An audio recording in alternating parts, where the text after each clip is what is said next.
बच्चों, आज हम लोग URTS 17 का डिस्कशन शुरू करते हैं। तो आइए देखते हैं क्वेश्चन नंबर 1 क्या कहा जा रहा है।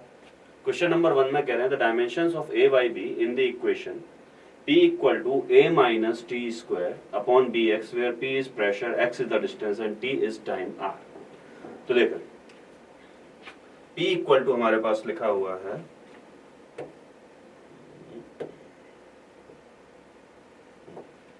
p इक्वल टू हमारे पास लिखा हुआ है a minus t square upon b x, right.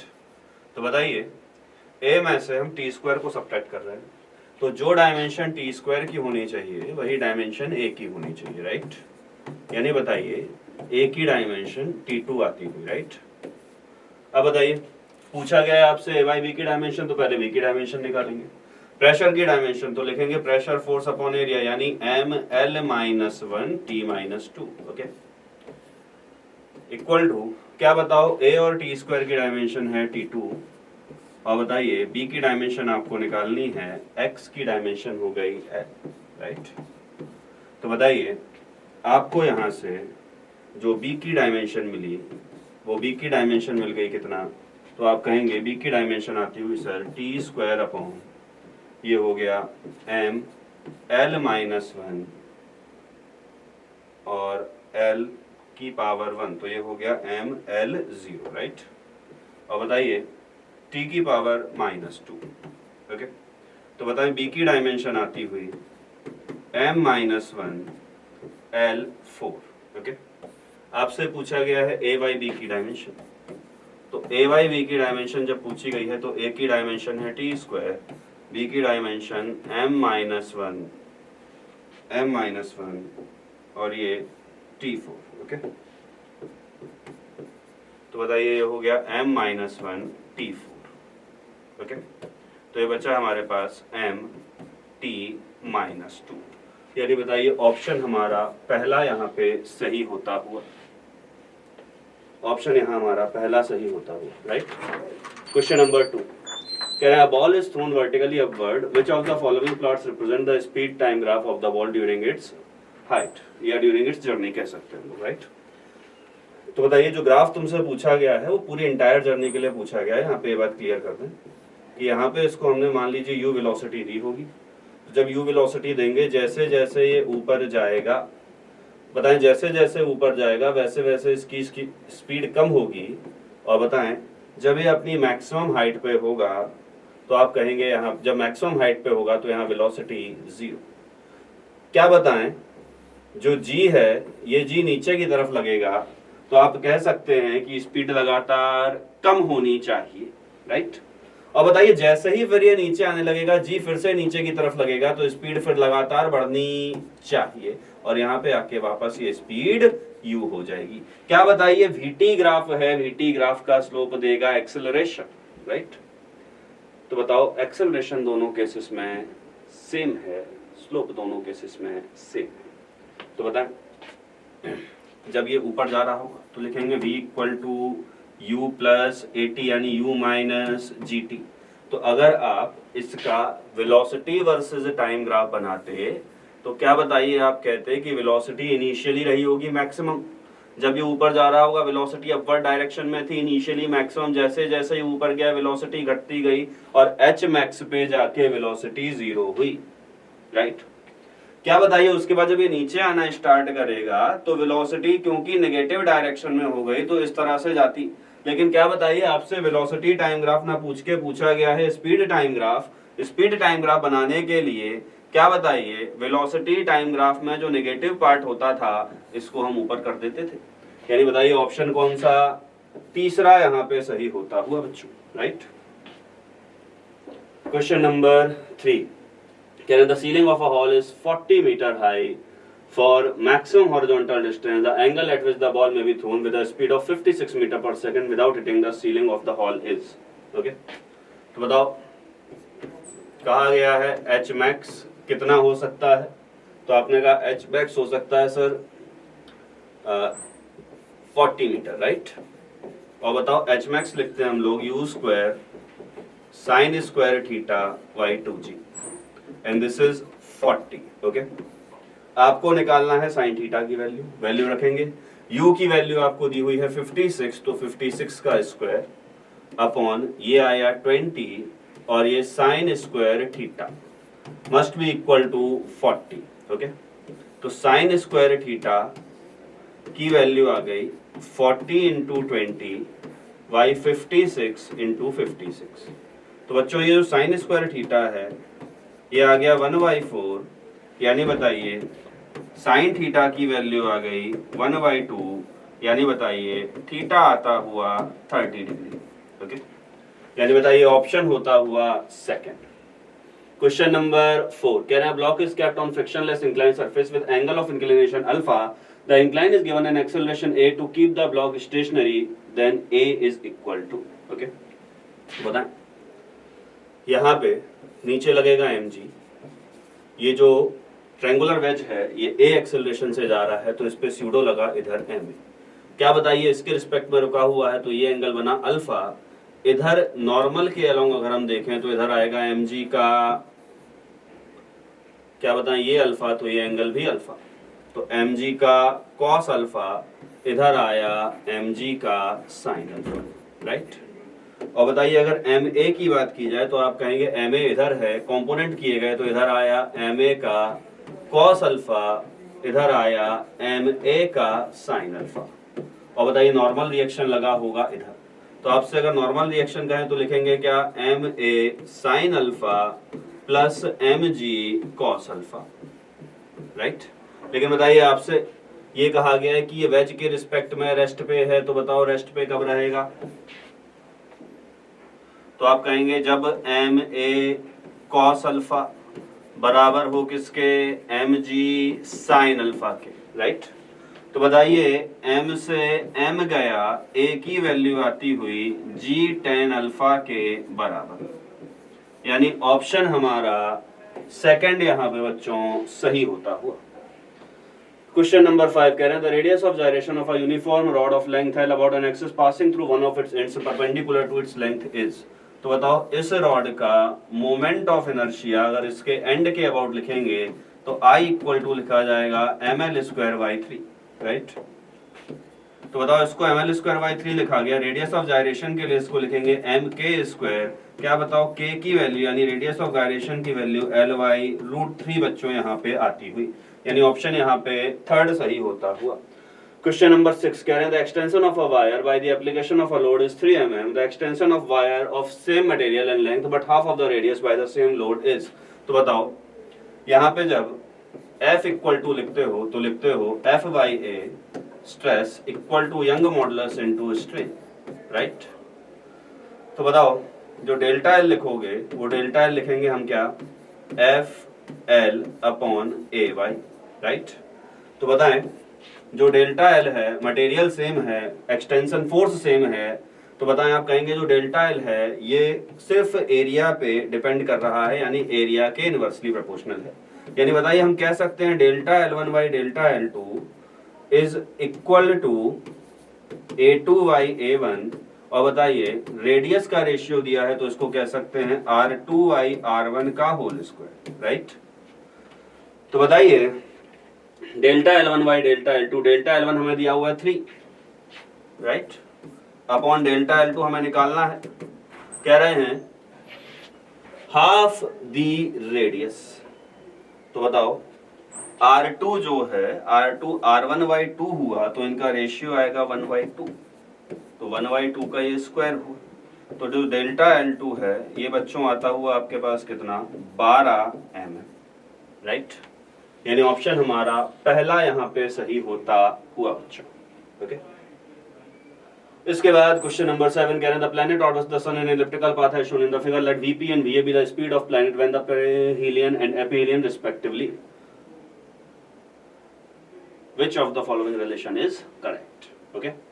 तो बताओ जब एफेलियन है और पेरिलियन है इन दोनों पॉइंट्स पे पूछा गया है कि कौन सा रिलेशन करेक्ट है, तो आपको ये पता होना चाहिए कि जब ये प्लैनेट सन के अराउंड रिवॉल्व कर रहा है तो बताओ इस प्लैनेट का एंगुलर मोमेंटम हमेशा कंजर्व्ड है। तो इस प्लैनेट का एंगुलर मोमेंटम जब हमेशा कंजर्व्ड है तो हम लिखेंगे जब पेरिलियन पोजीशन पे है तो लिखेंगे इस प्लैनेट का मास m बताइए जो एंगुलर मोमेंटम है जितना पेरिहिलियन पे होगा उतना ही एपिलियन पे होगा। तो कह सकते हैं जितना एंगुलर मोमेंटम पेरिहिलियन पे उतना एपिलियन पे।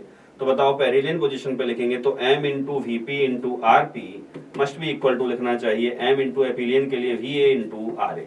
ओके, तो बताइए मास से मास गया, ये आ गया तुम्हारे पास R P Y R A equal to V A Y V P.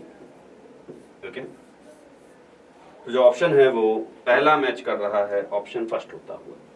Question number 8 कह रहे हैं thin metal disc of radius r floats on a water surface and bends the surface downwards along the perimeter making an angle theta with the vertical edge of disk. If the disk displays a weight of water W and surface tension of water is T, then the weight of metal disk is. तो देखें क्या कहा जा रहा है आपसे सवाल में आपसे ये कह रहे हैं कि पानी में आपने लिक्विड में आपने एक डिस्क को यहाँ पे रखा हुआ है। तो जो डिस्क को आपने यहाँ पे रखा हुआ है, जिस डिस्क को आपने यहाँ पे रखा हुआ है, इस डिस्क पे लगने वाले फोर्सेस की हम लोग चर्चा करेंगे। तो देखो इस डिस्क का वेट नीचे लगा होगा mg, इस वेट को बैलेंस करने के लिए ऊपर आया होगा बच्चों बायंसी, और इस बायंसी को बताइए बायंसी क्या होता था। तो आप कहते थे जितना वेट वाटर का डिस्प्लेस हुआ होगा उस वेट के बराबर फोर्स लगता था। तो बताइए वाटर का जो वेट डिस्प्लेस हुआ है वो हुआ है W, तो बताओ एफ बी इक्वल टू लिखेंगे W, राइट। क्या बताइए साथ ही साथ सरफेस टेंशन भी लग रहा है किसी एंगल थीटा पे वर्टिकल से। तो जो सरफेस टेंशन लगा होगा वो सरफेस टेंशन वर्टिकल से किसी एंगल थीटा पे यानी ऐसे लगा होगा। बताइए तो ये जो सरफेस टेंशन है वर्टिकल से किसी एंगल थीटा पे लगा, इसकी रेडियस r है, तो पूरा जो लेंथ हुआ वो लेंथ हुआ 2 पाई r। तो सरफेस टेंशन के कारण बताइए जो फोर्स लगेगा वो फोर्स है 2 पाई r इंटू टी। लेकिन बताइए ये फोर्स किसी एंगल थीटा पे लग रहा है तो इसके कारण सिर्फ ये वाला कंपोनेंट जिम्मेदार, तो ये फोर्स आएगा 2 पाई r into T cos theta. Plus बताइए ऊपर की तरफ लगने वाला फोर्स बायंसी जिसे हमने W कहा, और बताइए ये mg के बराबर होगा। mg का मतलब है weight of object, right. mg का मतलब है बच्चों वेट ऑफ ऑब्जेक्ट, यानी बताइए ऑप्शन हमारे पास 2 pi R T cos theta plus W तीसरा सही होता हुआ। ओके, चलिए इसके बाद क्वेश्चन नंबर 9 कह रहे हैं two substance A and B of equal mass M are heated at uniform rate of 6 calorie per second under similar conditions. A graph between temperature and time is shown in figure. The ratio of heat absorbed HA by HB by them for complete fusion is. Okay, तो देखें ये जो A वाला है ये 2 second से लेके 6 second तक इस टाइम में ये मेल्ट हुआ है। क्या बताएं यहाँ पे टेम्परेचर कांस्टेंट है तो यहाँ पे इसकी मेल्टिंग का प्रोसीजर स्टार्ट हुआ होगा। तो आप जब QA लिखना चाहेंगे तो आप कहेंगे QA यानी M इंटू कह रहे two substance A and B of equal mass M, तो M into latent heat of fusion of A, right. क्या बताइए जब B के लिए लिखना चाहेंगे तो लिखेंगे M into latent heat of fusion of B, दोनों को करेंगे डिवाइड, तो मास से मास कैंसिल, आप कहेंगे QA by QB equal to आता हुआ LA बाई LB। ओके, क्या बताएं जो हीट है ये कांस्टेंट रेट से सप्लाई की जा रही है बच्चों, यानी आपसे कहा गया है कि 1 सेकंड में 6 कैलोरी, तो आप कहेंगे सर इस A वाले को मेल्ट होने में 4 सेकंड लगा 2 से 4 के बीच, तो इसको जो हीट सप्लाई की गई होगी वो होगी 6 इंटू 4। जबकि बताइए जो B वाला है ये 4 से 6.5 तक, यानी इसको जो हीट सप्लाई की गई है वो की गई है 2.5 सेकंड के लिए। तो ये बताइए LA बाई LB आता हुआ, तो बताएं 6 से 6 कैंसिल हुआ, ये LA बाई LB आता हुआ 8 बाई 5, राइट। यानी बताइए जो आपका ऑप्शन है ये तीसरा यहाँ पे सही होता हुआ। इसके बाद क्वेश्चन नंबर 10 कह रहा है black body radius 20 watt at temperature of 227 degree Celsius. If temperature of black body is changed to 727 degree Celsius, then its radiation power will be. तो बताइए पावर रेडिएशन की आप लिखते हैं क्या, P equal to sigma A E T to the power 4, right. कह रहे हैं ब्लैक बॉडी 20 वॉट पे रेडिएट करती थी, तो आप लिखेंगे P1 equal to sigma A E T1 to the power 4, right. P2 लिखेंगे sigma A E T2 to the power 4, दोनों को करिए divide, sigma A E cancel होता हुआ आपके पास बचेगा P1 by P2 equal to T1 by T2 की power 4, right. क्या बताइए, T1 है 227 डिग्री सेल्सियस, आप इसमें 273 ऐड करेंगे क्योंकि जो वैल्यू है वो केल्विन में रखी जाएगी, तो आएगा आपके पास 500 केल्विन, राइट। T2 है 727 डिग्री सेल्सियस, आप इसमें 273 ऐड करेंगे ताकि वैल्यू केल्विन में रखी जाए, तो ये वैल्यू आएगी कितनी, 1000 केल्विन, ओके। तो बताइए P1 बाई P2 बन जाएगा 500 बाई 1000 की पावर 4, यानी बताइए P1 की वैल्यू थी 20 बाई P2 500 बाई 1000 यानी 1/2 की पावर 4 यानी 1/16, तो P2 की वैल्यू आती हुई 320 वॉट, ओके। यानी ऑप्शन होता हुआ हमारे पास तीसरा, राइट। क्वेश्चन नंबर 11 कह रहे हैं gas is filled in the cylinder shown in the figure, the two pistons are joined by string, if the gas is heated then pistons will. तो बताएं यहाँ पे प्रेशर P, यहाँ पे भी प्रेशर P, इसका एरिया A1, इसका area A2, तो यहाँ पे बताइए इस गैस ने फोर्स लगाया होगा F1, यहाँ पे गैस ने फोर्स लगाया होगा F2, तो आप F1 देखेंगे, यहाँ पे गैस ने फोर्स लगाया होगा F1, यहाँ पे लगाया होगा F2, तो बताइए आप जब F1 देखेंगे तो F1 लिखेंगे P इंटू A1, F2 देखेंगे तो F2 लिखेंगे P इंटू A2। क्या बताइए A2 जो है ये A1 से ज्यादा, यानी F2 जो है ये F1 से ज्यादा, यानी बताइए यहाँ पे फोर्स लगेगा ज्यादा, तो ये पिस्टन शिफ्ट होगा इधर, राइट। तो ऑप्शन हमारा कौन सा, सेकंड सही होता है। क्वेश्चन नंबर 12 कह रहे हैं particle execute simple harmonic motion along a straight line with amplitude A, the potential energy is maximum when the displacement is. तो बताइए पोटेंशियल एनर्जी लिखते हैं हाफ के एक्स स्क्वायर, बताओ जब x होगा मैक्सिमम तो आप कहेंगे पोटेंशियल एनर्जी होगी मैक्सिमम, x यानी मीन पोजीशन से डिस्प्लेसमेंट, और मीन पोजीशन से डिस्प्लेसमेंट x मैक्स कितना हो सकता है, तो आप कहेंगे x मैक्स हो सकता है कितना, a। तो बताइए प्लस माइनस a, ये हमारा आंसर होगा, यानी ऑप्शन कौन सा, पहला। क्वेश्चन नंबर 13 कह रहे हैं the time period of a simple pendulum of length L as measured in elevator descending with an acceleration g/3। तो बताइए ये एक एलिवेटर है जो कि g/3 के एक्सेलरेशन से डिसेंड हो रहा है। क्या बताएं, इस एलिवेटर में ये m मास का एक पेंडुलम टंगा हुआ है, तो इस m मास के पेंडुलम पे नीचे लगा mg। क्या बताइए g/3 के एक्सेलरेशन से डिसेंड हो रहा है, तो ऊपर लगेगा स्यूडो mg/3। तो आप यहाँ पे g इफेक्टिव जब निकालेंगे तो g की इफेक्टिव वैल्यू आई g माइनस g/3, राइट, यानी बचा 2g/3।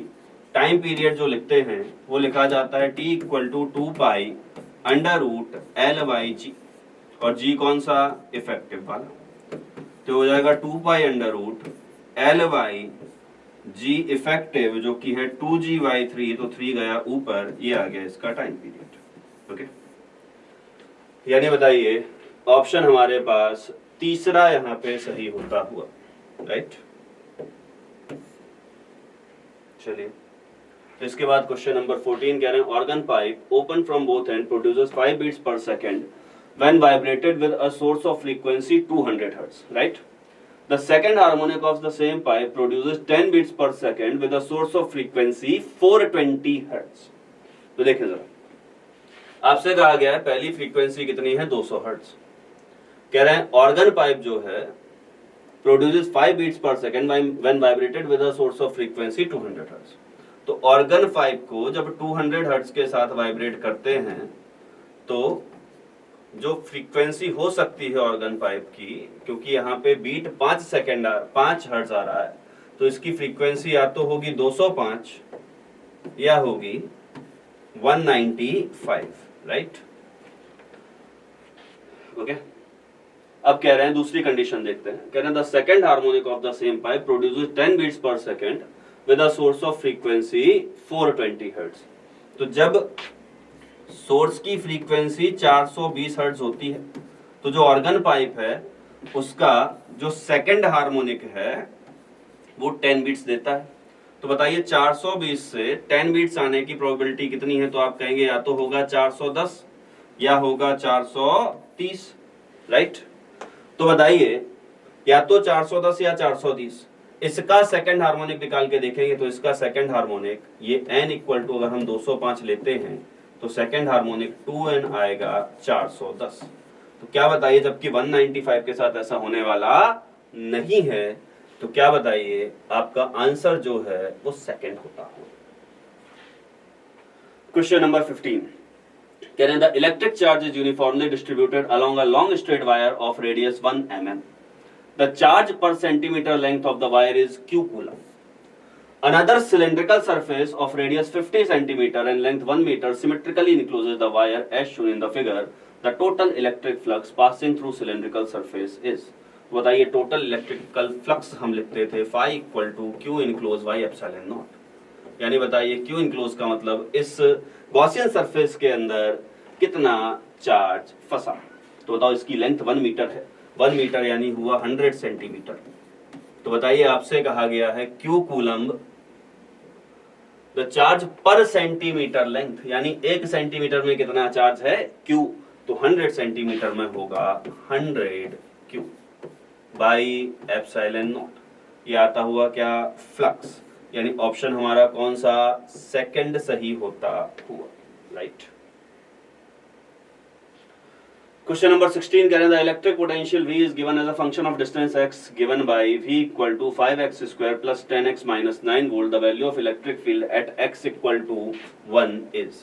तो बताओ E equal to हम लिखते हैं minus of dV by dx, यानी ये हो जाएगा बताएं minus of 10x plus 10, जो तुम्हारा V दिया हुआ था उसको डिफरेंशिएट किया, राइट। x इक्वल टू 1 पे पूछा गया है तो आप x इक्वल टू 1 पे E की वैल्यू निकालें तो बताइए ये आ जाएगी माइनस का 20 वोल्ट पर मीटर, राइट। तो बताइए ऑप्शन कौन सा पहला यहाँ पे सही होता हुआ। चलिए इसके बाद क्वेश्चन नंबर 17, कह रहे हैं the given circuit if point C is connected to earth and a potential of 2000 volt is given to point A, the potential at point B is. तो देखें A का पोटेंशियल दिया हुआ है कितना 2000 वोल्ट, राइट। B का potential तुम्हें निकालना है, C का पोटेंशियल हो गया बच्चों 0, राइट। तो बताइए ये जो 10 और 10 हैं ये होते हैं तुम्हारे, क्योंकि ये कैसे लगे हुए हैं पैरेलल में, सीरीज में। तो जब ये सीरीज में लगे हुए हैं तो इनका सी इक्विवेलेंट आएगा वो कितना 1/10 प्लस 1/10, तो ये हो गया 5, राइट।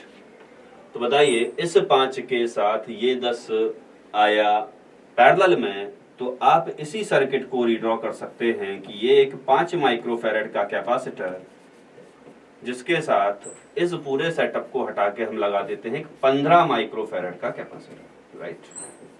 ये है तुम्हारा पॉइंट बी, ये है तुम्हारा पॉइंट ए और ये है तुम्हारा पॉइंट सी जिसकी हो रखी है अर्थिंग। यहाँ का पोटेंशियल हो गया 0। तो ए का पोटेंशियल, ए से हम चलना चालू करते हैं, क्या लिखेंगे बताएं। यहाँ पे चार्ज मान लो क्यू, तो यहाँ भी चार्ज आया होगा क्यू, ओके। ये प्लस क्यू, ये माइनस क्यू, ये प्लस क्यू और ये माइनस क्यू, ठीक। तो क्या लिखेंगे देखें, ए से चलना शुरू करेंगे तो लिखेंगे वी ए। क्या बताइए हम जा रहे हैं प्लस से माइनस, तो पोटेंशियल का ड्रॉप हुआ यानी minus Q by C, value कितनी 5, ओके।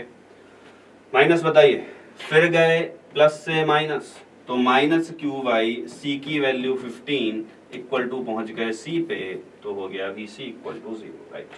वी ए की वैल्यू कितनी है 2000, ओके। बताइए ये हो जाएगा तुम्हारा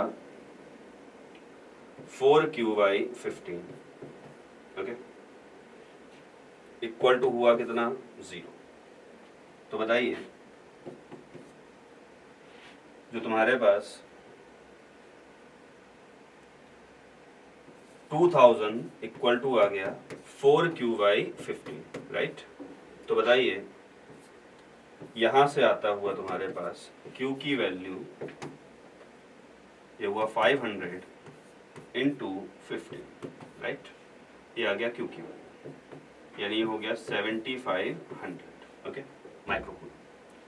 अब आपसे पूछा गया है कहाँ b का पोटेंशियल, तो फिर से एक बार चलें a से, तो va लिखेंगे माइनस qy, यहाँ पे c कितना 5 इक्वल टू पहुंच गए हम कहाँ b, राइट। va था 2000 माइनस qyc, तो ये हो गया 500 into 15 upon 5 equal to vp, right. तो ये हो गया 2000 माइनस ये बचा 1500 इक्वल टू vb, तो बताओ vb की वैल्यू आ गई 500 वोल्ट, राइट। यानी जो b का पोटेंशियल है ये बच्चों 500 आता हुआ, राइट। क्वेश्चन नंबर 18 कह रहे हैं 4 metallic plates each with a surface area of one side A are placed at a distance d from each other. The plates are connected as shown in the circuit diagram. Then the capacitance of system between A and B is. तो देखें A और B के बीच आपको capacitance बतानी है, तो आप इस सर्किट को जरा रीड्रॉ करेंगे। आप एक लाइन ये ले लें जिस लाइन का पोटेंशियल ये है, एक लाइन ये ले लें जिस लाइन का पोटेंशियल VB है, ओके। तो देखिए क्या बताएं, यहाँ पे हम अपनी सुविधा के लिए नाम दे देते हैं। इस प्लेट का जो पहली वाली प्लेट है, इसका जो नीचे वाला सिरा है, इसको 1 कहा, इसको 2 कहा, इसको 3, इसको 4, ये 5 और ये 6, ओके। क्या बताइए A से जो कनेक्टेड है वो कनेक्टेड है 2 और 3, राइट। तो A से कनेक्टेड है 2 और A से कनेक्टेड है इस प्लेट का दूसरा पार्ट जिसे कहा गया है 3, ओके। अब देखें 2 के सामने 1 है, तो 2 के सामने हमने 1 को अरेंज किया, तो 2 के सामने 1 आ गया। क्या बताएं 1 जो है वायर से जुड़ा हुआ है इस लास्ट वाली प्लेट से, जिसके यहाँ पे नंबर कितना है 6। तो बताइए ये 6 से कनेक्ट होता हुआ और 6 के सामने है 5 जिसका कनेक्शन B से है, ओके। क्या बताइए ये जो 3 है इस 3 के सामने है 4, तो ये इस तरह का कनेक्शन बनता हुआ, राइट। तो बताएं इसकी कैपेसिटी C, इसकी कैपेसिटी C, इसकी कैपेसिटी C, C और C सीरीज में C/2, पैरेलल में ये C और लगा हुआ है, तो जो C इक्विवेलेंट आ गया ये हो गया 3C/2। C की वैल्यू रख दें तो 3/2 times A epsilon not by D, okay. यानी बताइए ऑप्शन तुम्हारा चौथा यहाँ पे सही होता हुआ बात, ओके। क्वेश्चन नंबर 19 कह रहे हैं 4 condensers are joined as shown in adjoining figure. The capacity of each is 8 microfarad. The equivalent capacity between points A and B will be.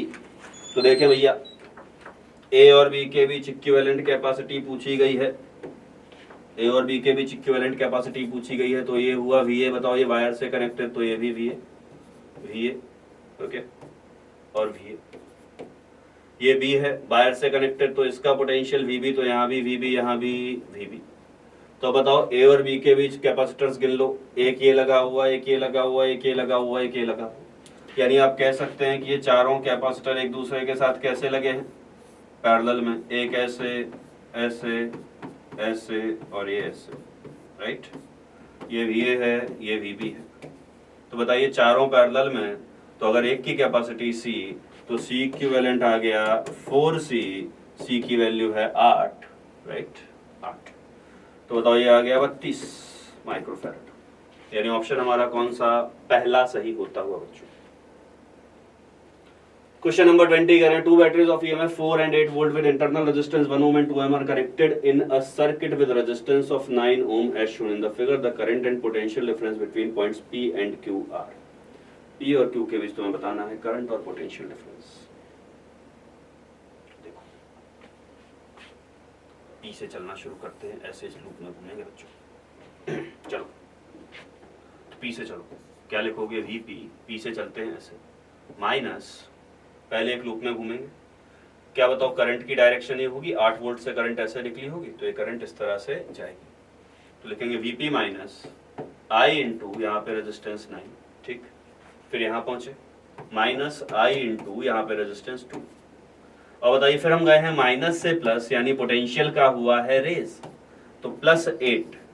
फिर बताइए फिर गए हैं प्लस से माइनस, यानी पोटेंशियल का हुआ है ड्रॉप, तो माइनस 4। और बताइए फिर minus I into R1 current की डायरेक्शन में चलते हुए इक्वल टू Vp। R1 की वैल्यू कितनी लिख देते हैं, तो हमने कहा R1 की वैल्यू है सर 1, राइट।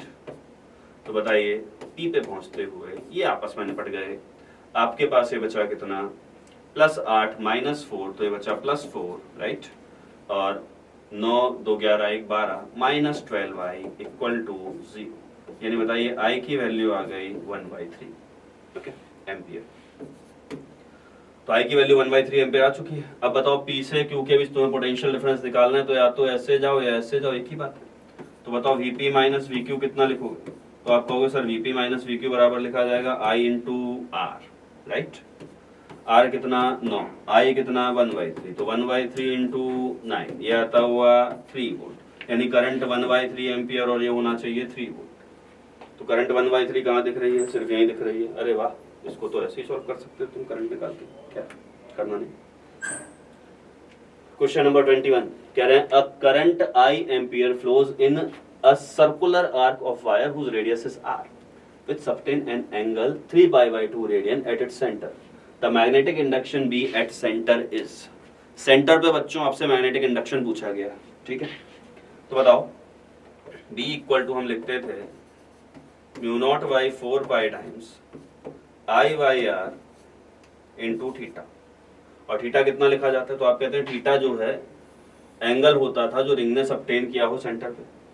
तो बताओ ये आप लिखोगे μ0/4π इंटू I/R, और बताओ एंगल कितना सबटेन किया, तो आपने का जो थीटा है टोटल एंगल 2π होता है, उसमें से π/2 कवर नहीं किया है, यानी ये बताइए हो जाएगा कितना 3π/2, राइट। तो रख दें 3π/2, पाई से पाई निपटा, ये आ जाएगा कितना 3μ0 I/8R, राइट। ये मामला है, यानी ऑप्शन कौन सा तुम्हारा, चौथा सही होता हुआ भाई साहब, ओके। क्वेश्चन नंबर 22 कह रहे हैं particle having a charge of 10 microcoulomb and mass 1 microgram moves in a circle of radius 10 centimetre under the influence of a magnetic field of induction 0.1 Tesla. When the particle is at point P, a uniform electric field is switched on so that the particle starts moving along the tangent with a uniform velocity. The electric field is, okay?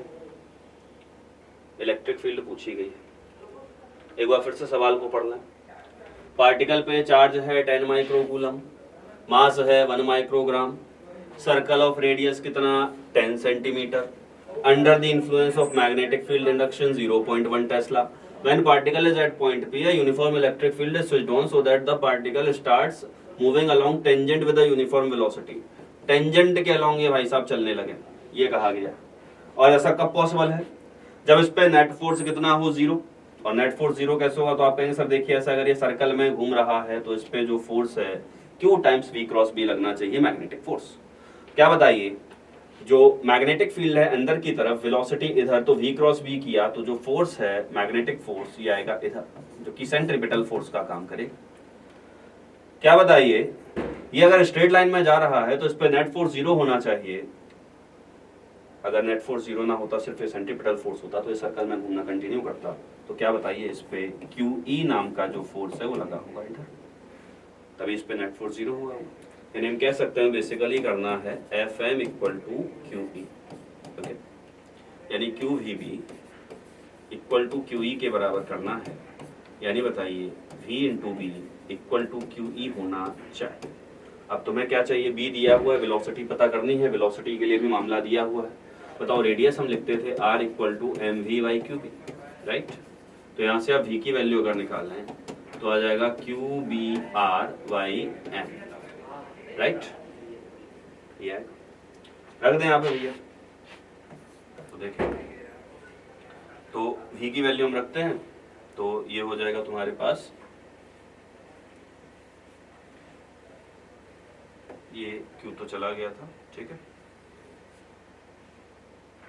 तो बताइए E था, तो Q V की value रखी, तो Q B R Y M, बताओ एक B पहले से था तो B का स्क्वायर हो जाएगा इक्वल टू E, वैल्यू रखिए जरा, Q की वैल्यू कितनी दी हुई थी 10 माइक्रोकूलम, यानी बताइए 10 इंटू 10 टू दी पावर -6, ठीक है, मास 1 माइक्रोग्राम, तो बताओ मास माइक्रोग्राम दे रखा, ओके, यानी बताइए सबसे पहले ग्राम में है तो माइक्रोग्राम, तो इसको लिखोगे 1 इंटू 10 टू दी पावर -3 और माइक्रो का आया 10 टू दी पावर -6, ठीक है, ओके,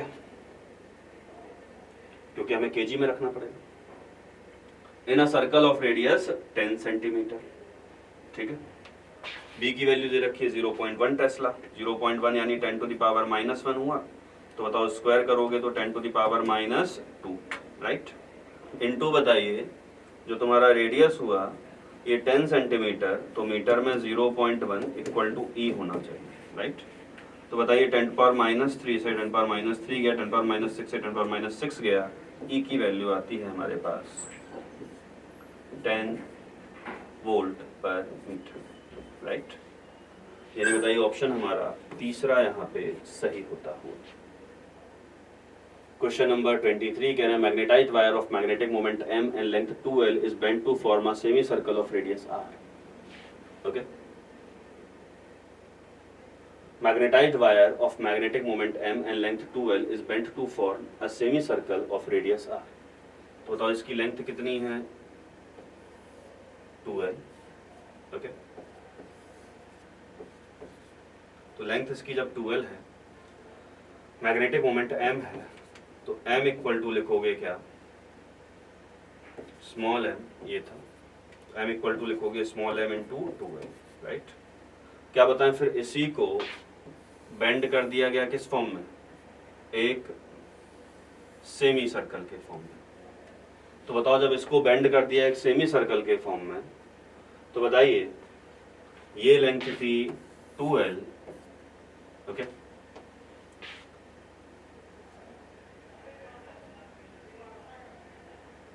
बच्चों ये लेंथ 2l नहीं, ये लेंथ l है, यहाँ पे मिसप्रिंट है थोड़ा, तो इसको हम l कर देते हैं, राइट, तो देख लें आप, तो बताएं ये लेंथ कितनी है l, तो इसको हम लेंथ को यहाँ पे l करते हैं और इस तरह से, तो जो आपका मैग्नेटिक मोमेंट बनेगा वो होगा m इंटू l, ओके, तो बताओ ये लेंथ कितनी है l, रेडियस कितनी r, ठीक, तो बताओ l इक्वल टू आप लिखेंगे पाई इंटू r की value I l by pi, okay, क्या बताइए आपसे पूछा गया नया मैग्नेटिक मोमेंट बताएं, तो आप कहेंगे ये प्लस m यहाँ पे है यानी नॉर्थ पोल, यहाँ माइनस m यानी साउथ पोल, तो बताएं इनके बीच की डिस्टेंस हुई है 2r, तो इनके बीच की डिस्टेंस अगर ये 2r होगी तो जो नया मैग्नेटिक मोमेंट आएगा m डैश, वो लिखोगे आप m इंटू 2r, ठीक, तो हो गया m इंटू 2r की वैल्यू कितनी, तो लिखेंगे 2l बाई पाई, ओके, तो ये आ गया हमारे पास 2y पाई times m into l, m into l की वैल्यू बताइए कैपिटल M थी, तो जो m डैश है ये m डैश आ गया 2y पाई टाइम्स कैपिटल M, राइट, यानी बताइए जो तुम्हारा ऑप्शन है वो सेकंड यहाँ पे सही होता है, राइट। क्वेश्चन नंबर 24 कह रहे हैं rectangular loop with a sliding connector of length l equal to 1 metre is situated in a uniform magnetic field B equal to 2 Tesla perpendicular to plane of loop. Resistance of connector is R equal to 2 ohm. ये जो connector है इस current का connector का भी अपना resistance है R equal to कितना 2, right. Two resistance of 6 ohm and 3 ohm are connected as shown in figure. The external force required to keep the connector moving with a constant velocity 2 meter per second is, okay, velocity कितनी है 2 metre पर second, external force required पूछा गया, ठीक है, तो बताओ rectangular loop है, बी दिया हुआ है तुम्हें कितना 2 टेस्ला, लेंथ दिया हुआ है कितना 1 मीटर, ठीक है। इसका इंटरनल रेजिस्टेंस दिया हुआ है 2, ओके। बताओ जब ये ऐसे मूव कर रही है तो इस पर अगर हम पोलैरिटी डिसाइड करना चाहें तो आप कहेंगे पॉजिटिव चार्ज पे फोर्स लगा ऊपर तो ये बैटरी की तरह बिहेव करेगा जिसकी पोलैरिटी ऐसी, राइट। और बताइए इस बैटरी की पोलैरिटी ऐसी है, बैटरी का जो रॉड है उस रॉड का खुद का एक रेजिस्टेंस भी है जिसे हम 2 ओम कह रहे हैं। तो बताइए इस रॉड का रेजिस्टेंस ऐसे लगा, साथ में ये आया 6 ओम और इसके साथ ये आया आपका 3 ओम, राइट। क्या बताइए ये जो यहाँ पे रॉड मूव कर रही है इसके कारण मोशनल ईएमएफ इंड्यूस होगा। इस मोशनल ईएमएफ इंड्यूस्ड की वैल्यू होगी E equal to BLV, right. B हमें दे रखा है 2 टेस्ला, लेंथ दे रखी है कितनी 1 मीटर और वेलोसिटी दे रखी है 2 मीटर पर सेकेंड, यानी बताइए ये आ गया 4 वोल्ट। आपसे पूछा जाए यहाँ पे कितनी करंट फ्लो हो रही होगी तो आप कहेंगे I इक्वल टू लिखा जाएगा E upon R equivalent. R equivalent कितना, तो आपने कहा E की वैल्यू तो सर 4 है, R इक्विवेलेंट जरा देखें 6 और 3 दोनों एक दूसरे के साथ पैरेलल में, तो बताइए इनका R इक्विवेलेंट आएगा 6 into 3 R1 R2 upon R1 plus R2। क्या बताइए इनके साथ ये 2 ओम सीरीज में, तो ये हो गया 18/9, 2 और 2 होते हैं 4, राइट। तो बताइए ये करंट जो आती हुई ये आती हुई कितनी 1 एम्पियर, ओके। अब पूछा गया है क्या external force required to keep connector moving with a constant velocity, तो बताएं आप लिखेंगे F इक्वल टू कितना, एक्सटर्नल फोर्स जो है मैग्नेट ने जो फोर्स लगाया इस पे, बताइए अब ये जो वायर है ये वायर मैग्नेटिक फील्ड में मूव कर रहा है, मैग्नेटिक फील्ड इनवर्ड है, इसकी वेलोसिटी ऐसे है, तो बताइए इस वायर पे भी इस मैग्नेटिक फील्ड के कारण यहाँ पे फोर्स लगेगा। तो F इक्वल टू हम लिखते हैं IBL, तो बताइए ये जो फोर्स लगेगा इस फोर्स के कारण स्पीड होगी कम, तो उसको कांस्टेंट मेंटेन रखने के लिए क्या बताएं जो फोर्स है एजेंट को लगाना पड़ा होगा, ओके। तो I की वैल्यू कितनी 1, B की वैल्यू कितनी, तो आपने कहा सर B की वैल्यू तो अभी हमने देखी थी कितनी 2 टेस्ला, राइट। और बताइए लेंथ कितना 1, तो जो F है ये आ गया कितना 2 न्यूटन, राइट। तो बताएं जो फोर्स है ऑप्शन हमारा तीसरा यहाँ पे सही होता हुआ। क्वेश्चन नंबर 25 कह रहे हैं series AC circuit consist of an inductor and a capacitor, the inductance and capacitance is respectively 1 Henry and 25 microfarad, the current is maximum. Current maximum कब होता है, तो हम कहते हैं करंट होता है रेजोनेंस पे मैक्सिमम, ठीक।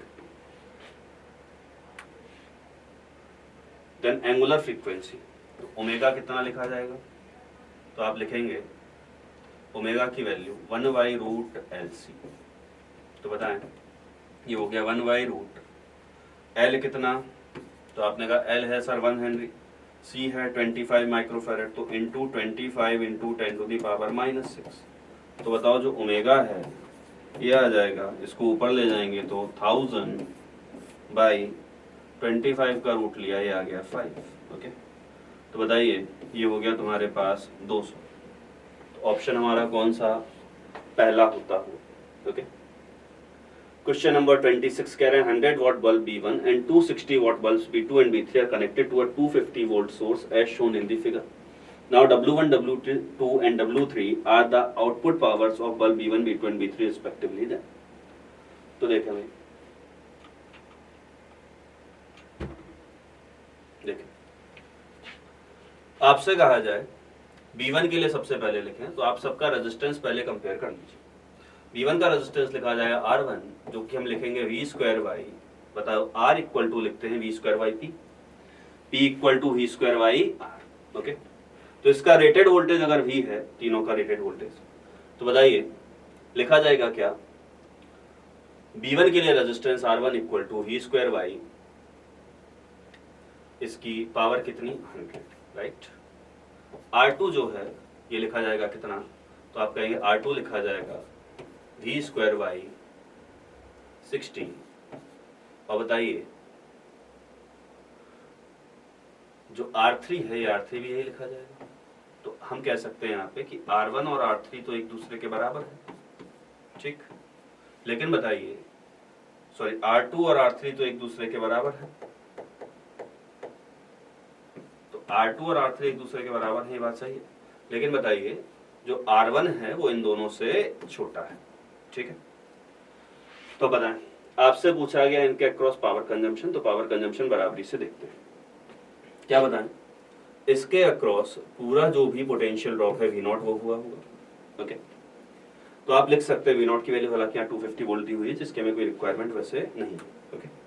तो बताओ इसके अक्रॉस जो बल्ब 3 है, इसके अक्रॉस जो पावर कंजम्पशन हुआ होगा उसे लिखा जाएगा कितना, W3 इक्वल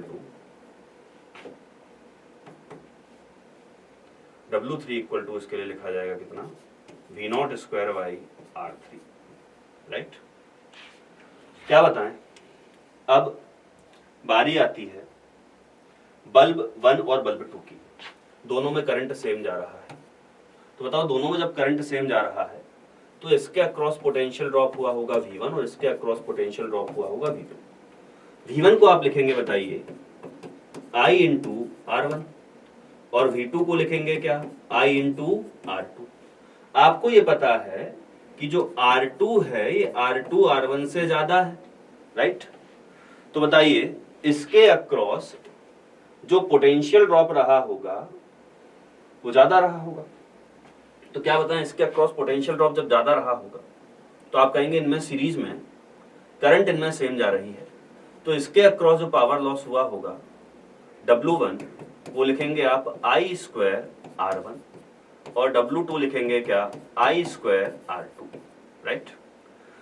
क्या बताइए जब ये लिखा जाएगा W1 I स्क्वायर R1 और W2 I स्क्वायर R2, तो क्या बताइए W1 और W2 में से आप कहेंगे R2 की वैल्यू है ज्यादा, तो क्या बताओ W2 रहा होगा ज्यादा, राइट। क्या बताएं, W2 जब रहा होगा ज्यादा किससे, W1 से, ये मामला है। और बताइए जब W3 की आप बात करें तो आप कहेंगे सर देखिए ऐसा है कि इन दोनों में से ये V स्क्वायर, ये R2 है, ये R1 है, इन दोनों का इक्विवेलेंट जब आप निकालेंगे तो R1 से कम आएगा, और जब इनका इक्विवेलेंट R1 से इनका इक्विवेलेंट आएगा ज्यादा तो यहाँ करंट जाएगा कम, यहाँ करंट जाएगा ज्यादा, तो यहाँ पे पावर कंजम्पशन और ज्यादा। तो आप कहेंगे जो W2 है ये W2 W1 से ज्यादा होगा और W3 W2 से ज्यादा होगा। यानी बताइए ऑप्शन हमारा 4th यहाँ पे आएगा, ओके।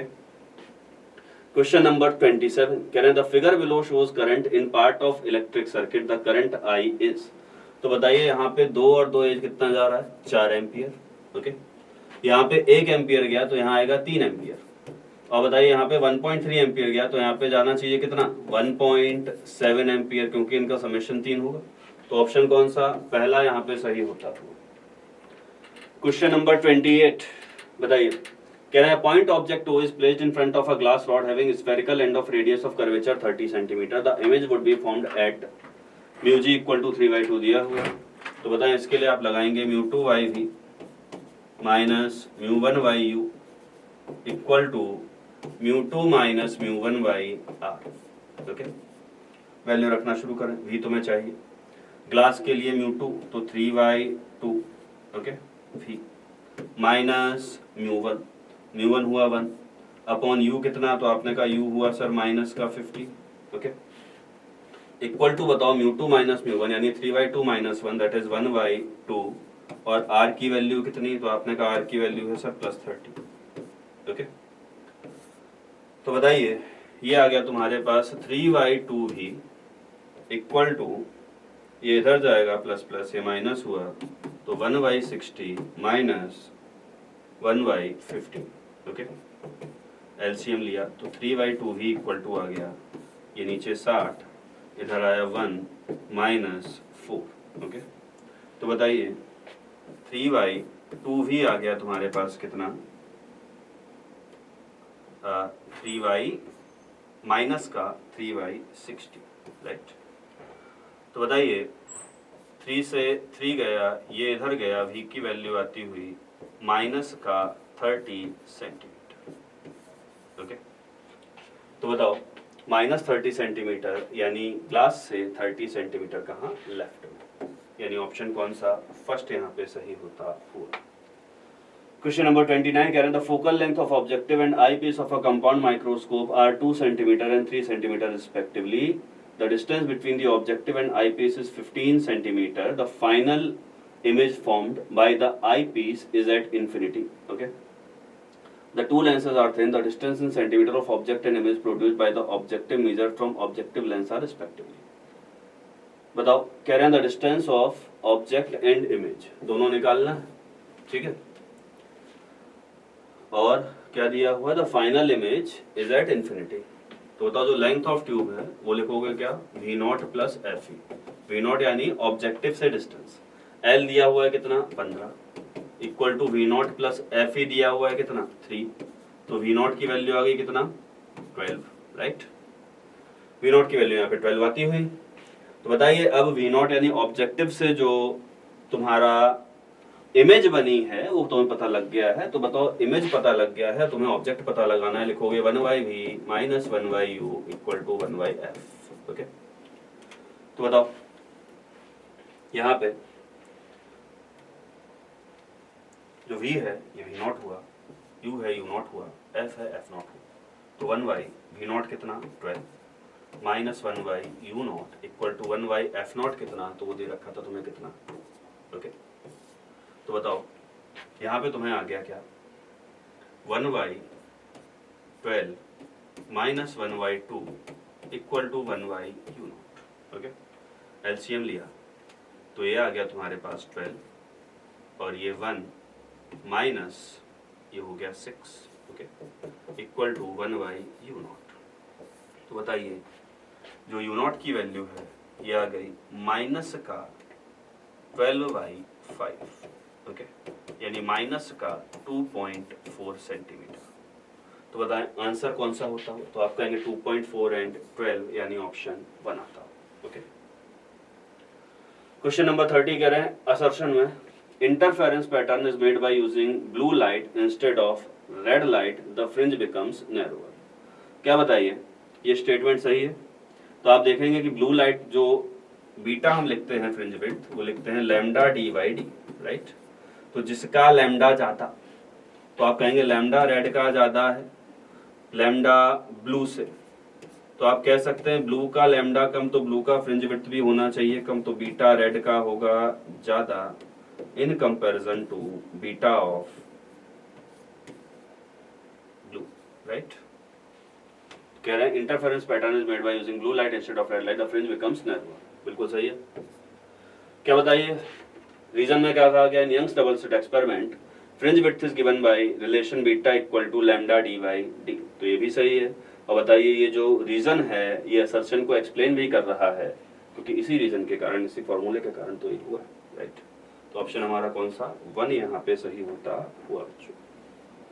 क्वेश्चन नंबर 31 कह रहे हैं Young's double slit experiment the central bright can be identified by using white light instead of monochromatic light. क्या बताइए, बिल्कुल सही स्टेटमेंट है. क्या बताइए मोनोक्रोमेटिक लाइट की जगह पे अगर हम व्हाइट लाइट यूज करेंगे तो सेंटर पे ब्राइट बनेगा व्हाइट, क्योंकि वहां पे सारी जो लाइट रेज हैं वो लाइट रेज कंस्ट्रक्टिव इंटरफेरेंस करेंगी. जबकि बताइए अगर हम कोई मोनोक्रोमेटिक लाइट यूज करेंगे तो हम ये डिफरेंशिएट नहीं कर सकते. तो पहला स्टेटमेंट सही है. हालांकि बाकी स्टेटमेंट में जो कहा गया वो भी पढ़ लेते हैं. As it is narrower than other bright fringe, as it is wider than other bright fringe, तो ये होने वाला नहीं है. फोर्थ में कह रहे हैं as it has a greater intensity than the other bright fringes ना. क्या बताइए जो प्राइमरी रीजन है वो प्राइमरी रीजन ये है कि जो व्हाइट लाइट है वो व्हाइट लाइट को यूज करेंगे किससे, मोनोक्रोमेटिक लाइट के अलावा. 32 कह रहे हैं polaroid is placed at an angle 45 degree to an incoming light of intensity I not. Now the intensity of light passing through polaroid after polarization would be. तो बताओ जो आई है वो लिखोगे क्या, I not cos square 45, right.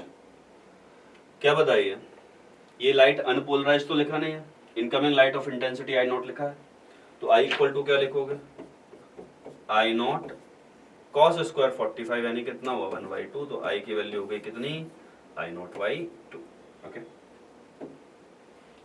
Question number 33 कह रहे हैं in a screw gauge the main scale is given has a division in millimetres and the circular scale has 50 divisions. ठीक है, तो जो मेन स्केल का डिवीजन है वो कितना है, मिलीमीटर में, तो ये कितना हो जाएगा 1 mm। ठीक है, तुमसे पूछा गया है क्या, सर्कुलर स्केल के डिवीजन कितने, 50, तो MSD ही तो पिच होता था बच्चों, तो पिच तुम्हें दिया हुआ है कितना 1 mm, राइट। लीस्ट काउंट पूछा गया तो बताओ लीस्ट काउंट लिखते थे क्या, pitch upon number of divisions, number of divisions on circular scale, right. तो बताओ पिच तुम्हें दिया हुआ है 1 mm, ओके, यानी 10 to the power -3, और बताओ नंबर ऑफ डिविजन्स दिए हुए कितने, 50, ओके। तो बताओ ये हो जाएगा तुम्हारे पास, जब डिवाइड करोगे तो 20 माइक्रोमीटर, ओके, यानी ऑप्शन कौन सा, तीसरा तुम्हारा सही होगा, राइट। क्वेश्चन नंबर 34 कह रहा है mass and moves with the velocity v and collides elastically, okay, collides elastically with another identical mass. After collision, the first mass moves with velocity v by √3 in a direction perpendicular to initial direction of motion. The speed of second mass after collision is. तो बताइए second mass की speed after collision पूछी गई है, तो बताएं, कह रहे हैं कि एक मास ये था जो कि यहाँ v वेलोसिटी से जा रहा था, ठीक है, दूसरा मास यहाँ पे स्टेशनरी था, ये जो पिक्चर थी ये बिफोर कोलिजन थी, राइट, और ये जो पिक्चर है ये आफ्टर कोलिजन है। कह रहे हैं आफ्टर कोलिजन जो है, ये जो मास है ये m है, ये भी m है, दोनों आइडेंटिकल है, ठीक है। तो ये जो मास m है ये v बाई √3 वेलोसिटी से जाने लगा इधर, तो बताओ आपको इस मास m की स्पीड बतानी है कितनी होगी, ठीक है। तो भाई मोमेंटम कंजर्वेशन लगा दीजिए, यानी P initial equal to P final, okay. तो P इनिशियल लगाते हैं भाई, इनिशियल मोमेंटम था हमारे पास m इंटू ही डायरेक्शन थी आई कैप, फाइनली इसके लिए देखेंगे तो m into V by √3 direction हो गई j cap plus m into V vector, okay. तो क्या बताएं, m से m कैंसिल होता हुआ जो तुम्हारा यहाँ से v वेक्टर है, ये v वेक्टर मिल गया कितना, v माइनस वी बाई √3, ये i कैप और ये j कैप, राइट, ये आ गया v वेक्टर। तो वेलोसिटी वेक्टर फॉर्म में इसका मैग्नीट्यूड निकालना है तो आ जाएगा √of v² plus v² by 3, यानी ये आ गया 4v² बाई 3 रूट के अंदर, यानी ये आ गया 2y√3 v, ओके। यानी ऑप्शन कौन सा, पहला सही होता। क्वेश्चन नंबर 35 कह रहे हैं 40 kg slab rests on a frictionless floor as shown in the figure. A 10 kg block rests on the top of the slab. The static coefficient of friction between the block and slab is 0.6, while the kinetic friction is 0.4. The 10 kg block is acted upon by a horizontal force of 100 Newton. If g is 10 meter per second square, the resulting acceleration of the slab will be. क्या करेंगे ऐसे सवालों में, तो आप बताएं। ऐसे सवालों में हम ये करते थे कि क्योंकि यहाँ पे 10 kg और 40 kg के बीच फ्रिक्शन ऑलरेडी एग्जिस्ट कर रहा है, तो क्या बताओ ये जो फ्रिक्शन है, ये फ्रिक्शन चाहता है कि इनके बीच कंबाइंड मोशन हो, रिलेटिव मोशन ना हो। तो फ्रिक्शन जो है 10 kg के स्लिपिंग की टेंडेंसी इधर है, तो बताओ 10 kg पे फ्रिक्शन लगता था पीछे, और जो 40 kg है इस 40 kg पे फ्रिक्शन लगेगा आगे। क्या बताइए, अगर फ्रिक्शन की जो रिक्वायर्ड वैल्यू है कंबाइंड मोशन कराने के लिए, अगर वो अवेलेबल वैल्यू से कम आती थी तो हम कहते थे कंबाइंड मोशन होगा, और अगर रिक्वायर्ड वैल्यू अवेलेबल वैल्यू से ज्यादा आती थी तो हम कहते थे कंबाइंड मोशन नहीं होगा। तो देखें भाई, तो आप सबसे पहले क्या करें, सबसे पहले आप यहाँ पे फ्रिक्शन की वैल्यू कैलकुलेट करें, तो आप कहेंगे Fs मैक्स, स्टैटिक फ्रिक्शन का कोफिशिएंट दिया हुआ है तुम्हें 0.6, काइनेटिक फ्रिक्शन का कोफिशिएंट दिया हुआ है 0.4, ओके। बताइए ये 100 न्यूटन है, तो Fs मैक्स आप लिखेंगे क्या, म्यू इंटू ये 10 kg लगा, इधर लगेगा 100, और बताइए इधर नॉर्मल रिएक्शन आएगा n, तो आप लिखेंगे म्यू एस इंटू एन, यानी आ गया कितना 0.6 इंटू 100 यानी 60 न्यूटन, राइट। सिमिलरली अगर आप एफ के देखेंगे तो एफ के आएगा 0.4 इंटू 100 यानी आ गया कितना 40 न्यूटन, राइट। ये मामला है। तो अब क्या करें? तो अब भाई साहब हम पहले ये निकाल के देखेंगे कि अगर सबसे पहले हम क्या करते हैं, ये 100 न्यूटन है और ये जो टोटल मास है वो 50 केजी। तो हम कंबाइंड एक्सेलरेशन सबसे पहले मानते हैं कि ये सिस्टम जो है कंबाइंड मोशन में चल रहा है। तो अगर कंबाइंड मोशन में चलता हुआ माने तो हम कहेंगे इस पूरे सिस्टम को, इन दोनों ब्लॉक्स को अगर हम एक सिस्टम माने तो टोटल फोर्स 100 है, टोटल मास 50 है, कंबाइंड एक्सेलरेशन 2 मीटर पर सेकंड स्क्वायर होगा। ओके, फिर इंडिविजुअली चेक कर लेते हैं। क्या बताइए, इसको 2 मीटर पर सेकंड स्क्वायर से चलाना है, ये 10 kg है, ये 100 न्यूटन है और यहाँ पे लगेगा एफएस फ्रिक्शन और यहाँ पे लगेगा, अगर हम 40 kg की बात करें तो 10 kg पे फ्रिक्शन आया पीछे, तो 10 kg को 40 kg ने दिया एक्शन इधर, तो 40 kg को 10 kg ने दिया होगा रिएक्शन इधर। क्या बताओ, इसको चलाने के लिए अगर आप चलाएं इसको तो जो तुम्हें रिक्वायर्ड फ्रिक्शन है वो रिक्वायर्ड फ्रिक्शन आप लिखेंगे m इंटू ए, तो 40 इंटू एक्सेलरेशन 2 है तो 80 न्यूटन फ्रिक्शन की रिक्वायरमेंट है। तो बताओ फ्रिक्शन की रिक्वायरमेंट है 80 न्यूटन, हमारे पास जो मैक्सिमम अवेलेबल फ्रिक्शन है वो 60 न्यूटन है। तो हम कहेंगे कि यहाँ पे बात ऐसी है कि जो रिक्वायर्ड फ्रिक्शन है, ये रिक्वायर्ड फ्रिक्शन 80 न्यूटन है, हमारे पास अवेलेबल है वो 60 न्यूटन है। तो क्या बताइए, यहाँ पे कंबाइंड मोशन पॉसिबल नहीं है। ये हमें बच्चों पहले चेक करना पड़ेगा। तो कंबाइंड मोशन जब नहीं हो रहा है, combined motion is not possible, तो बताओ हम कहेंगे यहाँ पे उस टाइम स्लिपिंग हो रही होगी, और जब स्लिपिंग हो रही होगी तो स्लिपिंग के टाइम पे लगेगा कौन सा, काइनेटिक फ्रिक्शन।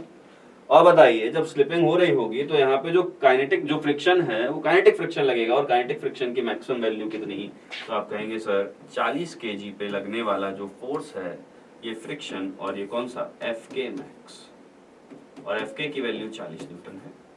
और बताइए 40 kg का ब्लॉक है तो इसका एक्सेलरेशन आएगा a1, तो हम लिखेंगे क्या 40 इंटू यानी एफ के must be equal to m into a1, यानी बताइए 40 इक्वल टू 40 इंटू a1, यानी बताइए a1 की वैल्यू आ गई 1 मीटर पर सेकंड स्क्वायर। ओके, हालांकि आपसे पूछा जाता तो आप इसका भी वैल्यू बता सकते हैं। 100 फोर्स लग रहा है, यहाँ पे लगेगा 40, तो 100 माइनस 40/10 इसका एक्सेलरेशन 6। ओके, आपसे पूछा गया है लेकिन किसका, स्लैब का, और बताइए स्लैब का वजन 40 kg है तो उसका एक्सेलरेशन 1 मीटर पर सेकंड स्क्वायर। ऑप्शन हमारा पहला आता है। क्वेश्चन नंबर 36 कह रहे हैं string of length L is fixed at one end and carries a mass m at the other end. The string makes 2y pi revolution per second around the vertical axis through the fixed end as shown in the figure. The tension in the string is, string में tension आपको बतानी है। तो बताइए string में tension निकालना है तो बताइए ये एंगल थीटा, तो ये भी बनेगा बालकों थीटा। तो बताओ इधर आएगा टी का साइन थीटा, इधर आएगा टी का कॉस थीटा। तो बताओ टी साइन थीटा बन गया क्या, तो आपने कहा टी साइन थीटा तो सर सेंट्रीपिटल फोर्स लग रहा है, यानी बताइए टी साइन थीटा बन जाएगा m omega square r। r हुई ये रेडियस बच्चों, ठीक। तो बताओ r अगर ये रेडियस है बच्चों तो r की वैल्यू ये है। तो बताओ ये l है, ये थीटा है, तो क्या हम लिख सकते हैं r/l equal to sine theta. तो बताओ r की वैल्यू आ जाएगी l का साइन थीटा। तो बताओ ये आ गया t sine theta equal to m omega square, r की वैल्यू कितनी l sine theta. Okay, sine theta से साइन थीटा कैंसिल, ये आ गया बच्चों t equal to m omega square l, value रख दो। m ओमेगा की वैल्यू 2 पाई f, तो 2 पाई f की वैल्यू कितनी 2 बाई पाई का होल स्क्वायर इनटू l। तो बताओ ये आपस में निकल लिए, ये आता हुआ 16 ml। ये आती हुई बच्चों किसकी, टेंशन की वैल्यू। तो ऑप्शन कौन सा, फोर्थ यहाँ पे सही होता हुआ। क्वेश्चन नंबर 37 कह रहे हैं which of the following graphs is correct between kinetic energy, potential energy and height from the ground of the particle. Okay, तो देखें kinetic energy, potential energy and height.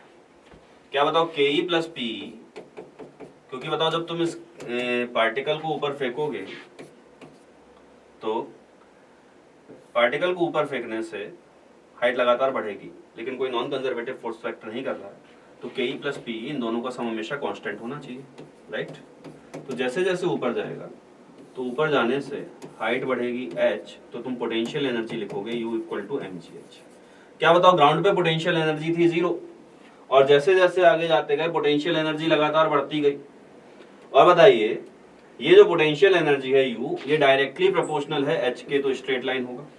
क्या बताइए जैसे जैसे पोटेंशियल एनर्जी बढ़ेगी वैसे वैसे काइनेटिक एनर्जी घटेगी, तो क्या बताइए पोटेंशियल एनर्जी यहाँ पे 0 थी ग्राउंड पे, काइनेटिक एनर्जी यहाँ पे लगातार, क्या बताओ पोटेंशियल एनर्जी यहाँ पे 0 थी, जैसे जैसे हाइट बढ़ती गई पोटेंशियल एनर्जी बढ़ी, काइनेटिक एनर्जी घटी। ऑप्शन कौन सा 1 यहाँ पे सही होता हुआ। Okay, right. अच्छा, ये वेरिएशन जो है लीनियर होगा। काइनेटिक एनर्जी का पूछा गया, वेलोसिटी का। Question number 38, when an ideal diatomic gas is heated at a constant pressure, the fraction of heat energy supplied which increases the internal energy of the gas is। तो बताओ तुमसे पूछा गया है delta U by delta Q, तो delta U लिखोगे क्या N C V delta T, और डेल्टा क्यू लिखोगे N C P delta T. ठीक, तो बताओ एन डेल्टा टी निपट गए, ये आ गया सी वी बाई सी पी। ठीक, सी वी की वैल्यू डायटोमिक के लिए 5r/2, सी पी की वैल्यू कितनी 7r/2, तो बताइए ये आपस में निपटते हुए आ गया 5/7। ओके, यानी बताइए ऑप्शन कौन सा चौथा सही होता है। क्वेश्चन नंबर 39 कह रहे हैं plane EM wave travels in free space along X axis at a particular point in space, the electric field along Y axis is 9, the magnetic field along Z axis is. तो बताइए magnetic field पूछा गया है, तो B equal to लिखा जाएगा क्या CYE, right. तो बताइए B इक्वल टू लिखा गया क्या EYC। ओके, तो बताइए इन plane EM wave travels in free space along x axis at a particular point, the electric field along y axis is 9 volt per meter, then magnetic field along z axis is। तो बताइए ये है तुम्हारे पास EYB equal to हम C लिखते थे, right. तो बताइए E की वैल्यू तुम्हारे पास है 9, C की value 3 into 10 to the power 8, तो ये हो गया तुम्हारे पास 3 इंटू 10 टू द पावर -8, यानी ऑप्शन कौन सा सेकंड यहाँ पे सही होता हुआ। क्वेश्चन नंबर 40 कह रहे हैं light of two different frequencies whose photons have energy 1 electron volt and 2.5 electron volt respectively successively illuminate a metal of work function 0.5 electron volt, the ratio of maximum kinetic energy of the emitted electrons will be. Okay, दोनों cases में maximum kinetic energy पूछ रहे हैं, उनका ratio. तो बताओ हम क्या लिखते हैं H nu minus work function equal to K E max, right. तो बताओ पहले केस में हम लिखेंगे एच न्यू है 1, वर्क फंक्शन है 0.5 इक्वल टू के ई 1। दूसरे केस में लिखेंगे 2.5 माइनस 0.5 इक्वल टू के ई 2। तो बताओ बच्चों के ई 1 की वैल्यू जो है वो आ गई 0.5 और के ई 2 की वैल्यू है जो है वो आ गई कितनी 2। दोनों को डिवाइड कर दो, तो बताओ के ई 1 बाई के ई 2 आ गया कितना 1/4, राइट। यानी बताइए ऑप्शन कौन सा सेकंड सही होता है। क्वेश्चन नंबर 41 क्या the frequency of incident light falling on a photosensitive metal plate is doubled, the K of emitted photo electron is. तो देखो पहले आप लिखेंगे H nu minus work function equal to K E max. Okay, के E max को मान लो हम K1 कह देते हैं पहले केस में। तो बताओ एच न्यू की वैल्यू आप लिखेंगे क्या K1 प्लस वर्क फंक्शन। ठीक, इसके बाद कह रहे हैं the frequency of light falling on photosensitive plate is doubled. तो बताओ जब फ्रीक्वेंसी को डबल कर दिया तो लिखेंगे क्या, 2h nu minus work function equal to ke2, right. h nu की वैल्यू पता है, k1 प्लस वर्क फंक्शन तो रख देना, तो आ जाएगा तुम्हारे पास 2k1 plus 2 work function minus work function यानी वर्क फंक्शन इक्वल टू आ गया क्या, k2, राइट। तो बताइए ये जो k2 है यानी काइनेटिक एनर्जी सेकंड की, जब आपने जो फ्रीक्वेंसी उसको डबल किया, तो बताओ पहली वाली जो काइनेटिक एनर्जी है उस काइनेटिक एनर्जी के ट्वाइस से ज्यादा आ रहा है, यानी बताइए ऑप्शन कौन सा, तीसरा सही होता हुआ, ठीक है। क्वेश्चन नंबर 42 कह रहे हैं the first line in Lyman series has wavelength lambda, the wavelength of first line in Balmer series is. तो लाइमन सीरीज के लिए बताइए आप क्या लिखेंगे, 1y lambda equal to rz square times 1y n1 square minus 1y n2 square. तो बताओ lambda के लिए लाइमन के लिए लिख रहे हैं तो इसे लैम्डा 1 कह देते हैं हम लोग, ठीक है। तो फर्स्ट वेवलेंथ का है तो 1y1 का स्क्वायर माइनस 1y2 का स्क्वायर लाइमन के लिए, ठीक है। तो ये हो जाएगा 1y lambda 1 equal to rz square और ये हुआ 1 माइनस 1/4 यानी 3/4, ओके। लैम्डा 1 की वैल्यू आ गई 4/3 rz स्क्वायर, राइट, ओके। क्या बताएं इसके बाद कह रहे हैं the wavelength of first line in Balmer series, okay. Balmer के लिए बात की गई, तो 1y लैम्डा 2 इक्वल टू लिखेंगे rz square times 1y Balmer के लिए लिखा तो 1/2 का स्क्वायर माइनस 1/3 का स्क्वायर, ओके। तो हो जाएगा तुम्हारे पास कितना, rz स्क्वायर टाइम्स 1/4 माइनस 1/9। तो ये हो गया rz स्क्वायर टाइम्स ये हुआ 5/36, ओके। तो जो लैम्डा 2 है ये लैम्डा 2 आ गया कितना, 36/5 rz स्क्वायर, ओके। अब बताओ लैम्डा 1 की वैल्यू क्योंकि लैम्डा थी तो लैम्डा 1 की वैल्यू यहाँ पे लैम्डा रखते हैं, तो lambda upon lambda 2 equal to क्या लिखोगे, तो आप कहेंगे लैम्डा था कितना 4/3 rz स्क्वायर, लैम्डा 2 है 36/5 rz स्क्वायर, तो ऊपर मल्टीप्लाई होके आएगा ये 5/36 rz स्क्वायर, राइट। 5/36 और rz स्क्वायर ऊपर, ये कैंसिल होते हुए ये बचा कितना 9। तो जो लैम्डा बाई लैम्डा 2 है ये आ जाता है तुम्हारा 5/27। तो बताओ लैम्डा 2 की वैल्यू आ गई बच्चों 27 लैम्डा बाई 5, ये आ गया क्या लैम्डा 2। तो ऑप्शन कौन सा, फोर्थ यहाँ पे सही होता हुआ, ओके। क्वेश्चन नंबर 43 कह रहे हैं excitation energy of a hydrogen like ion in its first excitation state is 40.8 electron volt, okay. Energy needed to remove the electron from the ion in ground state is, तो देख ले भाई excitation energy कहा गया कितना 40.8, तो excitation energy equal to लिखोगे क्या 13.6 z square times 1y n1 square यानी 1 का स्क्वायर माइनस 1y2 का स्क्वायर, राइट। तो हो जाएगा E की वैल्यू जो कि दी हुई है कितनी 40.8 इक्वल टू 13.6 z स्क्वायर और ये हो गया कितना 1 माइनस 1/4 यानी 3/4, okay.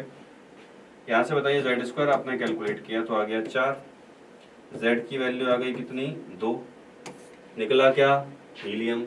Energy needed to remove the electron from the ion in ground state, तो बताओ E कितना लिखोगे, तो लिखोगे माइनस का 13.6 z square upon n square, तो ये हो गया माइनस का 13.6 इंटू z कितना 2, तो 2 का स्क्वायर बाई n स्क्वायर 1 का स्क्वायर, ओके। तो ये आ गया कितना हमारे पास, ये आ गया 54.4 इलेक्ट्रॉन वोल्ट, राइट। यानी ऑप्शन कौन सा पहला सही होता है। क्वेश्चन नंबर 44 कह रहे हैं 1 gram of hydrogen is converted into 0.993 gram of helium in thermonuclear reactor, the energy released is. तो बताओ सबसे पहले डेल्टा एम निकालोगे, तो डेल्टा एम आया मास डिफेक्ट 1 माइनस 0.993, यानी आ गया 0.007। ओके, तो बताओ एनर्जी रिलीज लिखोगे क्या, delta M into C square, तो हो गया 0.007 ग्राम में है तो into 10 to the power -3, C square हो गया 3 इंटू 10 टू दी पावर 8 का होल स्क्वायर, राइट। तो हो गया तुम्हारे पास 7 into 10 to the power -6 into 9 into 10 to the power 16, तो बताइए ये आपके पास बनेगा 63 into 10 to the power 10। Okay, यानी बताइए ऑप्शन कौन सा सेकंड सही होता हुआ। ओके, क्वेश्चन नंबर 45 कह रहे हैं for the given combination of gates if the logic states of input a b and c are as follows: a equal to b equal to c equal to 0 and a equal to b equal to 1 and c equal to 0, then the logic states of output d are। तो बताओ जब a की value b की value 0 0 और c की value भी 0 रख रहे हो, तो देखो ये कौन सा गेट है, नॉर गेट। तो बताओ जब 0 0 रखोगे तो आप कहोगे 0 प्लस 0 सर होना चाहिए था 0, यहाँ बनेगा 1, राइट। ये 0 और 1 यहाँ पहुंचेंगे, तो बताइए 1 इंटू 0 होना चाहिए था 0, यहाँ पहुंचेगा कितना 1। तो बताइए जब पहला केस है तो आउटपुट आना चाहिए बच्चों 1। ओके, दूसरा केस देखें, a equal to B equal to 1 C equal to 0, तो a और b को 1 1 रखिए, c को रखिए 0, तो बताओ 1 प्लस 1 होना चाहिए था 1, बनेगा कितना 0। 0 और 0 यहाँ पहुंचा, ठीक, तो बताओ यहाँ 0 और 0 पहुंचा तो 0 इंटू 0 होना चाहिए था 0, बनेगा कितना 1। तो बताओ दोनों केस में 1 कॉमा बनाना चाहिए, तो ऑप्शन हो गया चौथा। ओके, थैंक यू, धन्यवाद डिस्कशन में साथ देने के लिए, थैंक यू वेरी मच।